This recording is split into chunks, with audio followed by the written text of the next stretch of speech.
So now for the first time, we're going to take a look, actually an actual demo of the BMW iDrive X with panoramic vision. So I'm here with Frederick, and he's the head of product management for the user interface here at BMW, and he's going to give us a demo. So Frederick, the floor is yours. Okay, cool.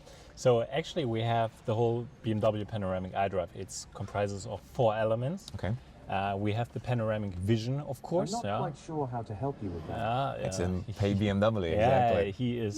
he is responding. So for it's it. working. Yes, of course it's I'm not quite sure. working. So we have the panoramic vision, our USP, 1.1 meters roughly the width. It's crystal clear. You can see it at full daylight, sunlight, no problem. You will be able to see it from all seats. You are also able to see it with polarized sunglasses, no problem with that. The second element, of course, is our central information display, what you see here in the middle. We often get asked, why does it have the shape? And the answer is actually quite simple, because if you have your hands on the wheel, with this shape we ensure that the most relevant information is even closer to your hand, and you can reach it even easier, and you don't kind of grab into a hole or you need to move your hand away from the display, because we focus here on the left-hand side for the driver. So most of the information will be displayed here, so you don't have to kind of do this basically. We try clearly deliberately to focus for the most relevant stuff on the left-hand side. The third element in this whole setup is the 3D head-up display, which is, of course, in the driving axis. It adds on top to the panoramic vision. And the fourth element for the whole user interface are the multifunctional steering buttons on the steering wheel.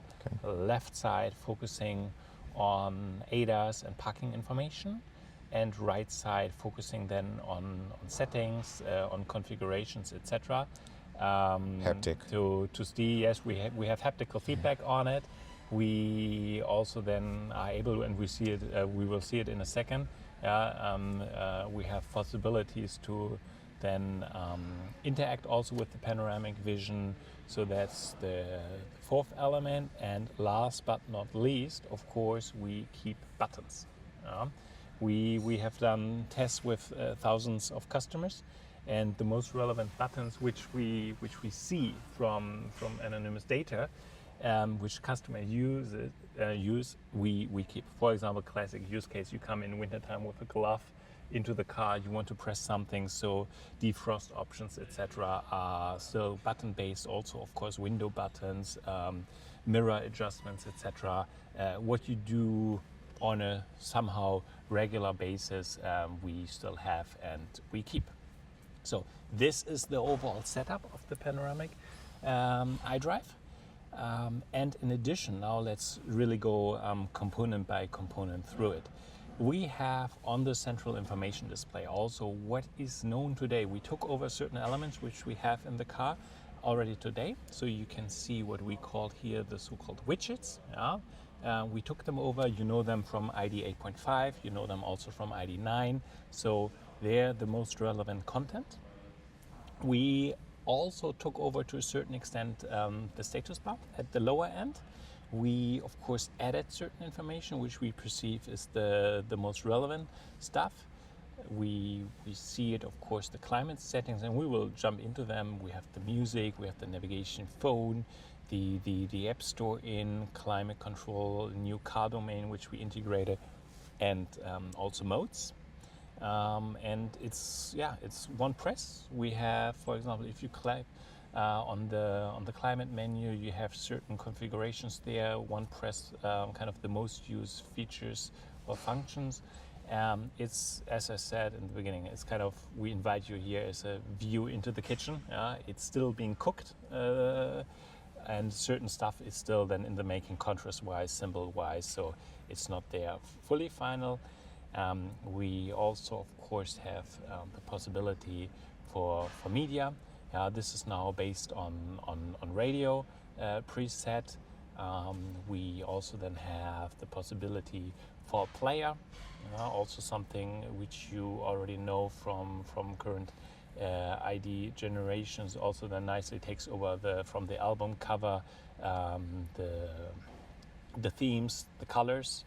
And yes, you can also, of course, then change the source to other sources, also then possible via the App Store to download Spotify, etc., other music sources, and then having it here right at hand, selecting it, and then playing them. We continue going through navigation. We will come to that later. Telephone is not so interesting. Of course, it's important, but it's not like something big to demo. App Store. What did we do there? We made it much bigger, much more visual, much more easier also for the customer to find certain things. We made it now horizontal swiping, not any vertical. And we then also separated it in a different way. You will see that certain car functions, what we currently had with window control, settings, displays, we excluded them. It is all in the My Vehicle tab. So all collected there, because we wanted to make it much easier for the customer to interact, also to find those functions. And yes, you can also, like as with your smartphone, sort it differently. Also, once you have downloaded new apps, you can then of course bring them to the first layer however you want it. Okay, probably still do this, right, for shortcuts? Okay. Yes, exactly. And then edit menu, and then you can adjust it accordingly. One thing very already mentioned, very important for us, the car domain. We really want to keep it flat, simple, that you normally have everything first or second layer available. If you go in the car domain, you always have quick access to the most relevant functions, also stuff based on customer data, which we know which is used or which is also deactivated. Of course, sitting here now in an electric car, motor start stop is not there, but we know it's relevant for our customers also partly to deactivate it. And this then you have very nice overview of settings. You can then, for example, also go in seats, driver, front passenger, and there is no kind of, yes, you can scroll left and right, front and driver and front passenger, but not having, we do not need to go in a deeper layer because we want to have it all at hand.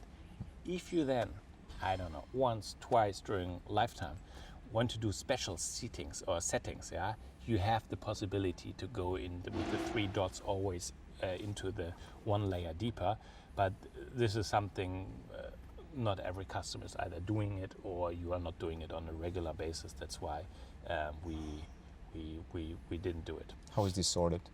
That's also sorted according to relevance, what we see. And so it's not customizable. You can. No. Okay. This is sorted. We have actually everything there, even orchestration. We can show you a little bit later because there we have some special pictures in how it then also looks with the car animated, etc. Yes. So this is kind of the progress till the car domain.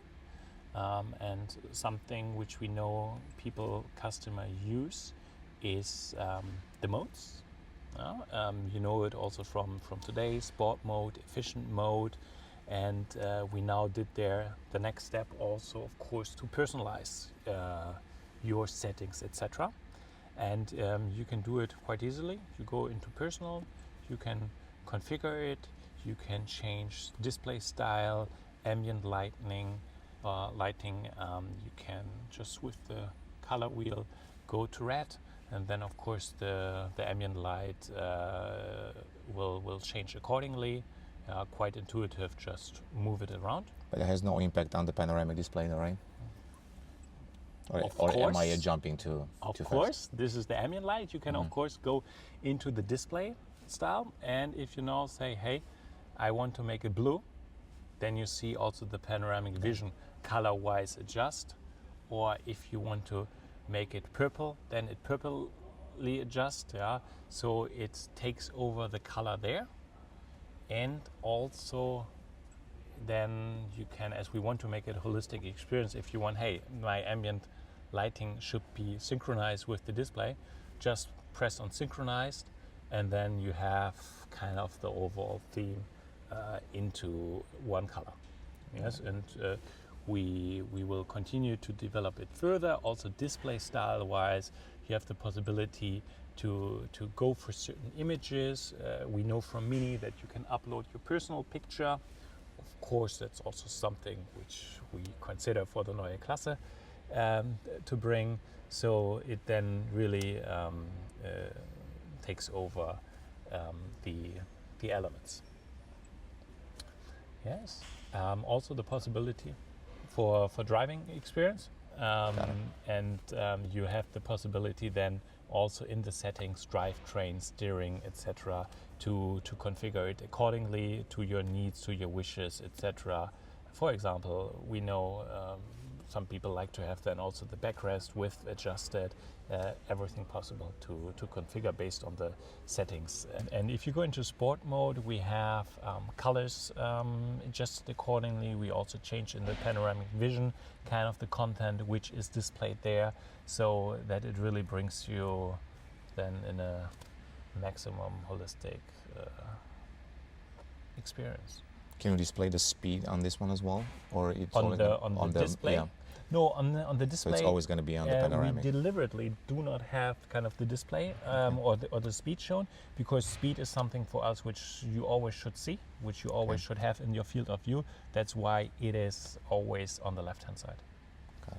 Yeah. I just jump quickly back and let me also go very quick here into the settings. Can you go to like a very minimal mode to see the basic information on the panoramic?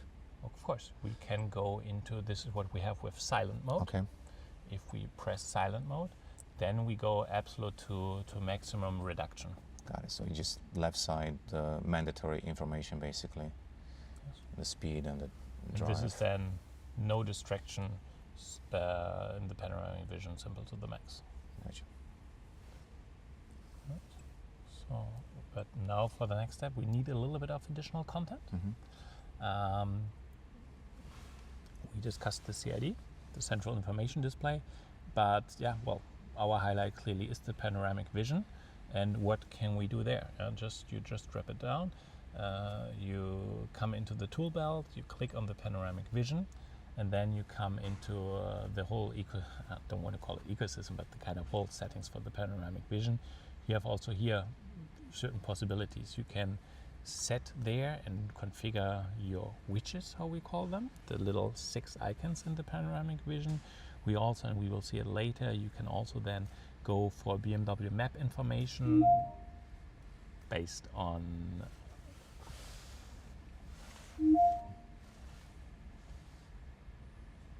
the information then of your navigation system, meaning driving time, distance, of course, routing information, etc.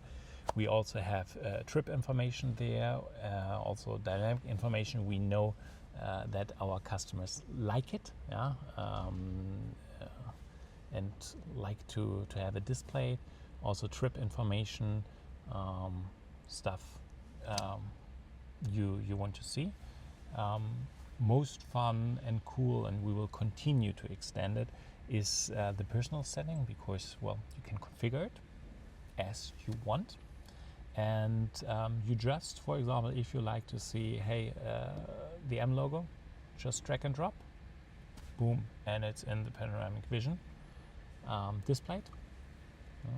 You can also, of course, if you say, no, I don't want it, I just want to have the middle, easily delete it.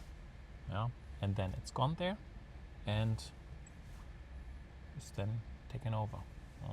Just put it down, panoramic vision, configure, and then of course easily just put it in, and the information is there. Which one can you sort? Can you sort this? Of course. So you can, okay, got it. So, but only the right side, right? Basically the left side is always fixed. The left side deliberately is fixed. always fixed. Okay.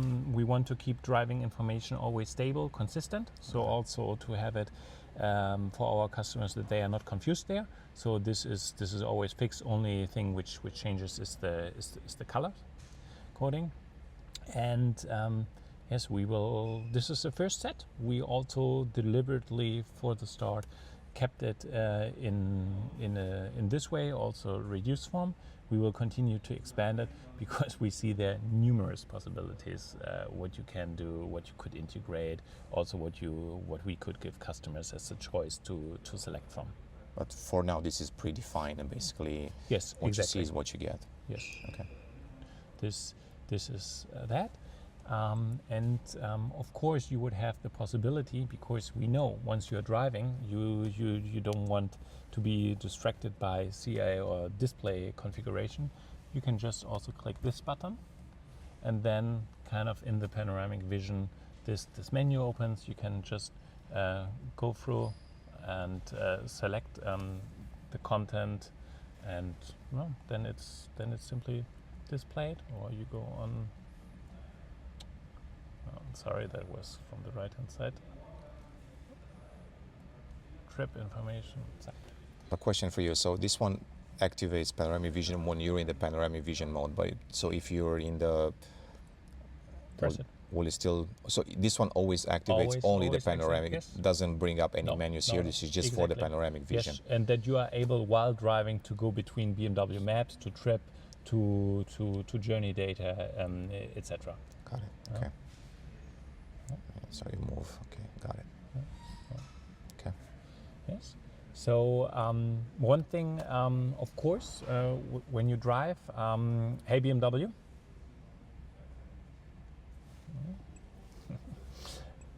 Do you have to wait, or can you just say directly, "Hey BMW," and then You the can, command? and you can directly say it. Okay. So just like today, basically. Yes.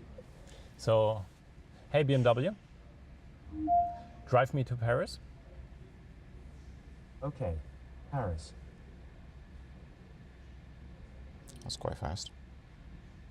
It is. It's now, of course, searching for charging spots. Yeah, on the way. Your most efficient route. Now it has 2 charging spots, roughly 9 hours, 837 kilometers, and of course then it adjusts. You can then go out. You can center the vehicle. Of course, you can rotate it according to north-south view, however you like it, and then it really goes all the way up to Paris. And of course, when you're driving, you don't just want to have the information, then little arrows left and right where to go, but we also have certain then overlays in the center. I was going to ask if you can see it there. Yes, Okay. to show where and how you are going. Just a little bit of a reduced map to ensure that you keep your eyes up and that everything is there. Let's play it again.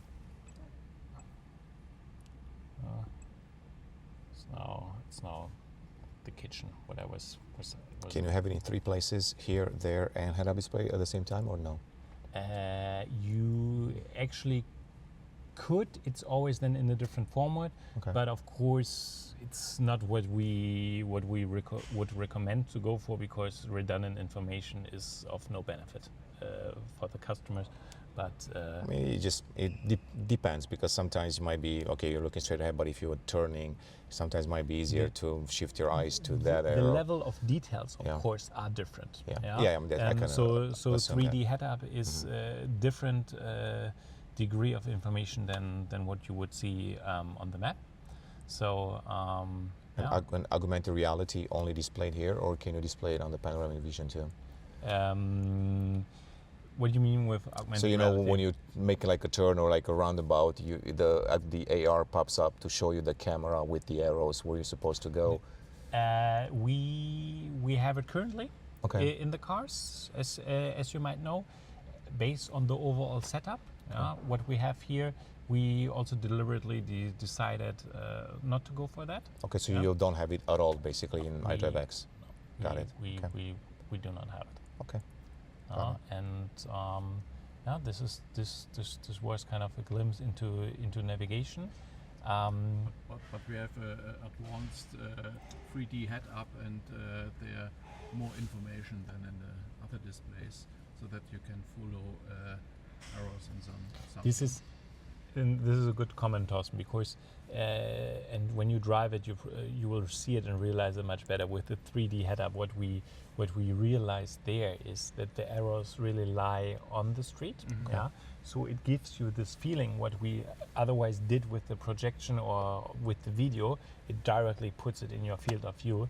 So this is even more direct because you do not need to look down. It's in your view, and then it also exactly shows you 50, 100 meters where is the turn into which street. Yeah. Just to get it straight, I mean, I've seen the demonstrator of the panoramic view. There is kind of augmented reality function in the head-up display, isn't it? I mean, that what you just mentioned with It looks like. Yeah, it but looks like, yeah. I think it was just the video. I think Zoom in, zoom out, and errors, and give you an impression about what's coming up, and you will feel it or experience when it's go out to the open road. Yeah. Okay. The open There road, are- and you will There are, to be honest, discussions I see, and also different namings of what is AR. Yeah. I mean, just basically, I have the arrows in mind which point me into the right direction, coming closer to a junction or whatever, and the arrows get bigger and point you that way. With and the this way. with the 3D head-up display, Yeah. I would say from a customer's perspective, we have a similar solution to exactly ensure this. The technical means of how and what to do are different. What I currently see, I think we found here a very, very good compromise of how to integrate it, because of course we all know technical what voice is not it is not a dedicated AR system, but we deliver the same thing as when you use the AR. on I mean, we a don't have to discuss the technical wording. I have no clue what AR exactly means Yeah. when it comes down to the software code, but I like the feature. AR put the Yeah, that's- information on that's the what I was surface, asking, but yeah. we have another print technical like execution. the customer experience is have the arrow on the road and understand where to do a turn. Yeah. And you get the arrows. Yes. I get my arrows. What about CarPlay? CarPlay, of course, also there. Okay, so you don't have a demo for that, right? No, No. we don't Okay, have a gotcha. demo. But any difference from today's implementation, or We have so will it only be displayed here, or the CarPlay directions could essentially go onto the panoramic and head so up? we know kind of usage of CarPlay, particular in the United States. We have it easier accessible. Okay. Yeah. And we also, and this really depends on the content which you are consuming, we also have it then displayed certain information in the panoramic vision, Okay. but it's not fully in our hands what and how it is shown. Can I get some sort of directions onto the panoramic and also onto the head-up display? Because that's what people want actually. And because today in 8.5, you're getting waves right now basically onto the instrument cluster, which is nice, but you're not getting on the head-up display, and that's the number one question that I'm getting. This is depending on also the APIs which we are getting, Okay. and it's also a question to be frank, with an electric car, with the charging behind, what we deliver here in terms of the combination of maps, charging, and the navigation, and this whole integrated into one kind of routing suggestion to the customer.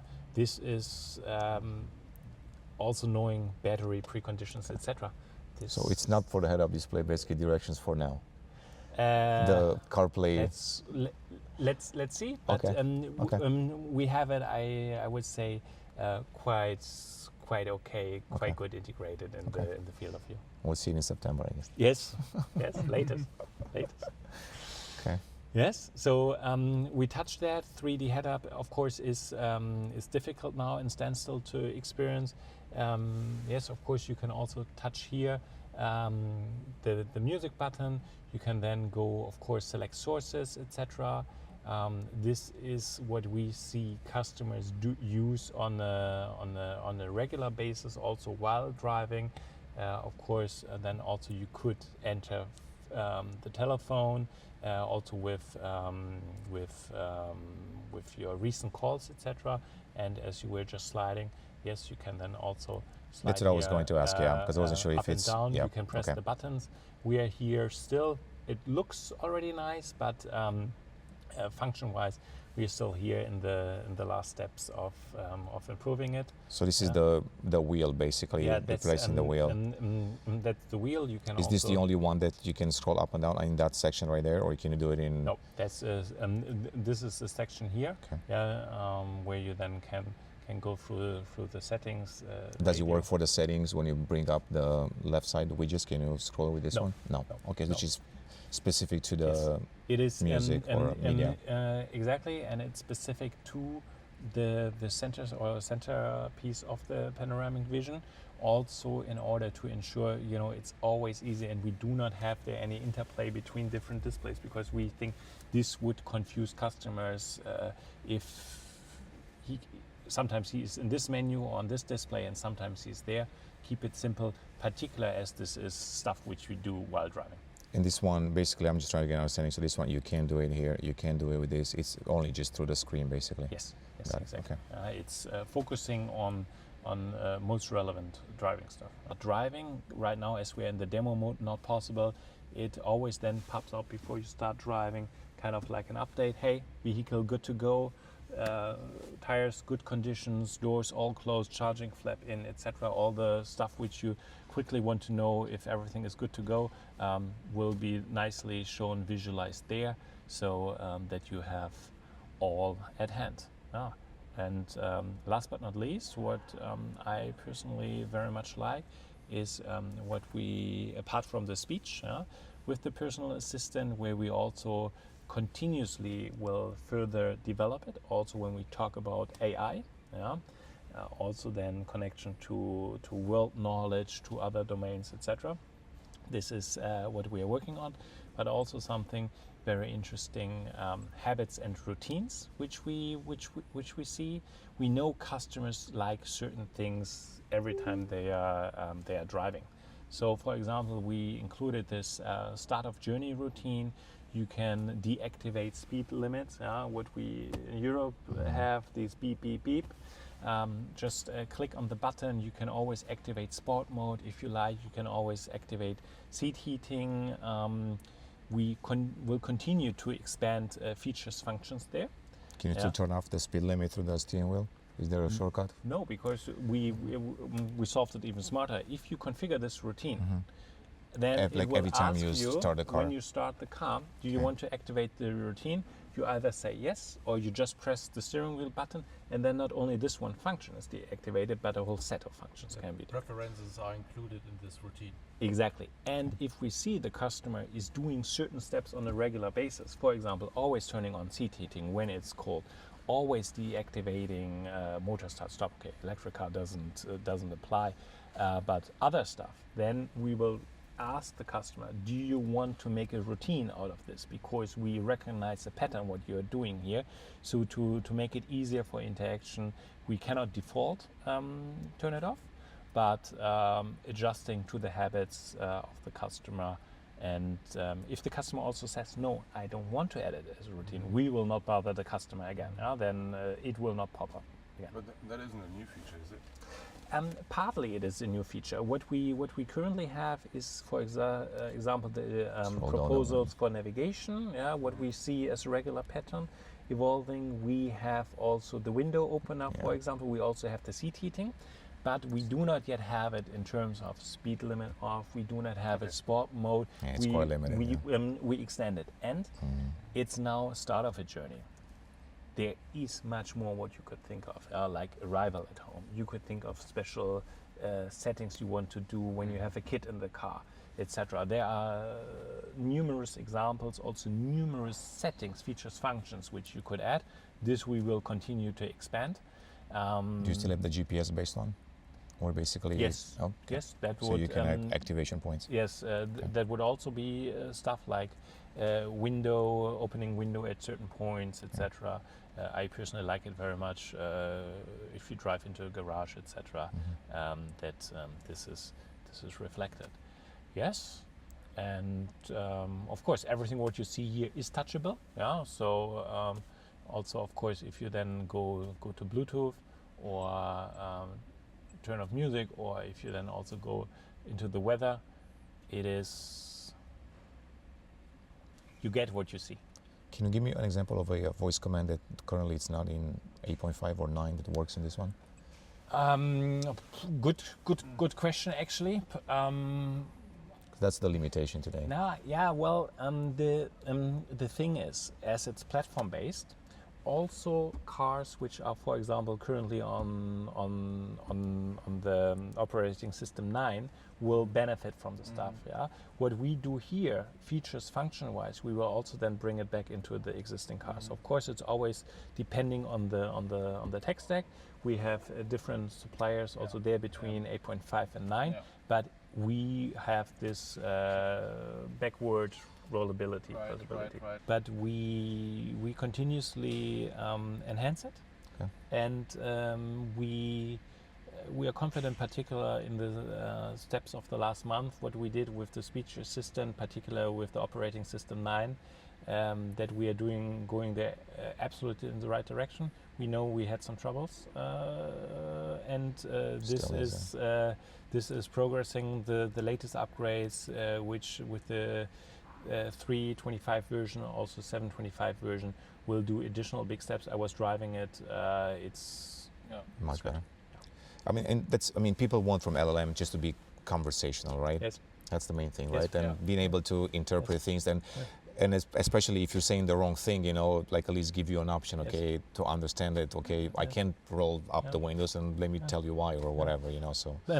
Particular for our US customers, we will have with the operating system 9, we will have there some interesting things coming up. Yeah, some surprises. For 9, gotcha. Yeah. July's so basically 25. That's a pack. So there is something coming up. We see a clear direction where it's heading to, and of course we will adjust, and we know we need to adjust because customer expectation is rising, and this is no question that customers also want to have it in their cars. Wrapping words, I think kind of from the layer perspective, from the simplicity, how deep in apostrophes you need to get into the menus, we did here a tremendous step forward to make it as easy as possible to interact with it. And yes, touch and first. And I think with the setup, also with the display size, we are going there the right step. We know certain people will ask about controllers, etc. But we know from our users data, it's going down quarter by quarter. Cool. Perfect. Vielen Dank. Sehr, sehr gerne. Guys, thanks for watching. On to the next thing.